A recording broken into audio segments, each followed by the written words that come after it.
the next January I bought my bike and just started riding. Some people, when they want to clear their minds, they walk around the block.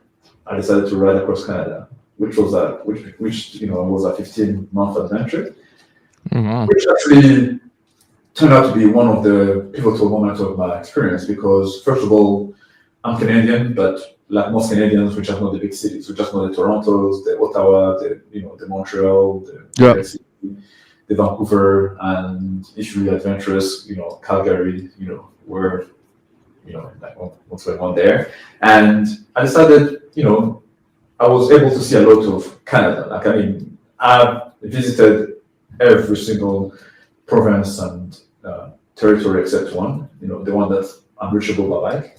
And I got to really get to know Canadians because I was being hosted by, like people. People were hearing about this guy that was riding his bike across Canada.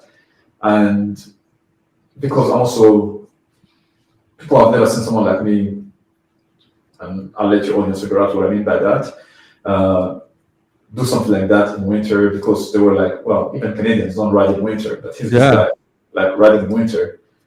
And it was interesting because obviously in winter you have to be covered, you cannot leave any flesh unattended, because the minus 30 degrees Celsius is going to bite it, and then going to be frostbite, and then basically it's bad news. So I had like ski masks and ski helmet, and I was covered from head to toe. So some people thought I was even a woman because I'm slender or this and that. And then I would show up, like for instance, at Tim Hortons, which is the equivalent of like McDonald's or Burger King or Starbucks. And I would show up, and the people were like, "Oh my goodness, a cyclist in winter?" Because this would be like in the middle of nowhere. Oh my goodness, a cyclist! I'm like, what is this man doing on a bicycle? What is this person? And then I would take my face mask off, and they would be like, "Oh!" And they was red because they didn't not expect that kind of person to be behind those masks. And then they would start, "Where you from Montreal?" "Yeah, but where did you start riding from?" "From Montreal." "But where did you really start coming from?" "Oh, I was born in Rwanda, grew up in Kenya, I moved to South Africa, and 15 years ago I moved to Canada, but I live in Montreal, and that's where I started from." And then this conversation will go from there. Yeah, that's so interesting, man. Like, I don't know many people. I think you're the only person I know who just literally chose to just ride a bike in their own country for 15 months. I mean, I don't know if I can even do that for a week. Nevertheless, in Canada, because it's so cold, and it makes me wonder what made you feel called to take that trip. Why did you, because you did it for a long time too. Like, why did you feel called to do such a thing for you, and what did you learn from it? Like, what did you learn about yourself from taking that trip? I'm sure you learned a So lot. by nature, by default, I'm risk averse. I'm Yeah. not one of those brave guys. If you think that I'm gonna be your hero, you're mistaken.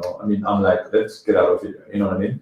So when I decided to do it, first of all, I just felt compelled. It's a voice within me just told me, get up and go. Mm. I don't want to turn biblical, but I know what voice that was. Something just told me, just get up and go. What do you think that voice was? Well, I know what it was. It's just that, I like to keep things very, apolitical, and, Got you. the ones who need to understand will understand. Yeah. And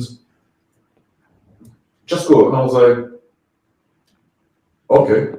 And I didn't know. It was my first time going on an adventure. The day before I started my trip was the first time riding on ice or on snow. So I didn't have a lot of experience. And the hardest part of the journey was actually leaving my flat and closing the door behind me and just going. But the rest was just like one step at a time. And for me, when I left, I didn't say I'm going to ride across Canada. That's what I was going to do. But when I left, I told myself I'm going for a ride to the next city. And then I'll go to the next city, and I'm going to the next city. And then 15 months later, I'm like, oh, I've run out of places because I've got to my destination. So that was how it started.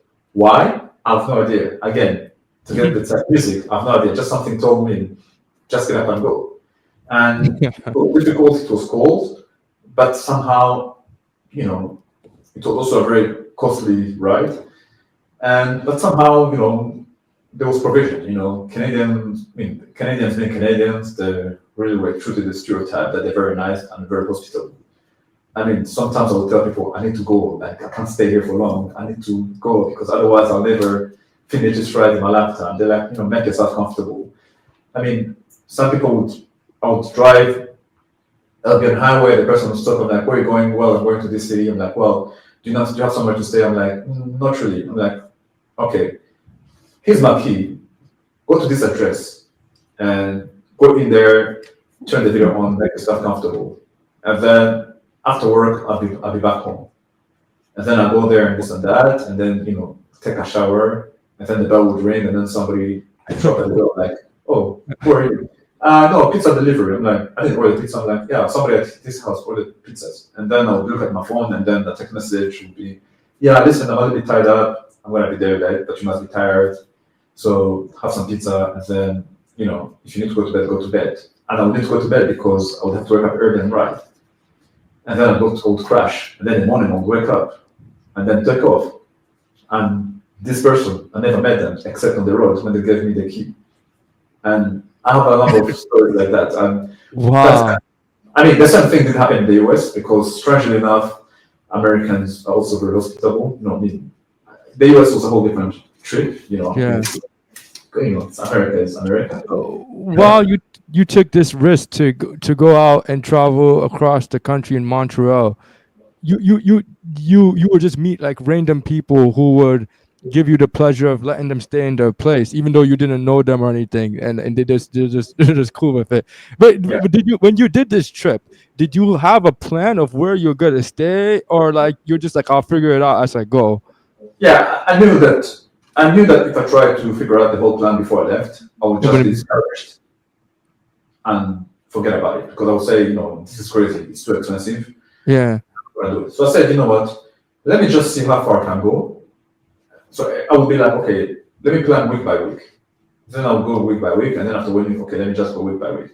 Because eventually I would get to a place where I would need to rest like 2 or 3 days, and people will be like, oh yeah, you can stay here for as long as you want. Because at the end of the day, you know, these are the people, sometimes these are people who don't see, who live in the middle of nowhere, and the first guest. And like I said, I'm also different. I'm from Montreal, I'm from a country far away. And also they're like, okay, somebody who decides to, I mean, those are the one who really thinks through. That, you know, they said somebody who decides to get on their bike with no experience. To get on the bike and just ride. It means that there's something that they're battling with internally. And the best thing we can do is just make sure that he's okay. Like, you know, host him, feed him, and talk to him, you know what I mean? And so that's what I mean that's yeah. for that. And I'm forever for that. That's just so interesting.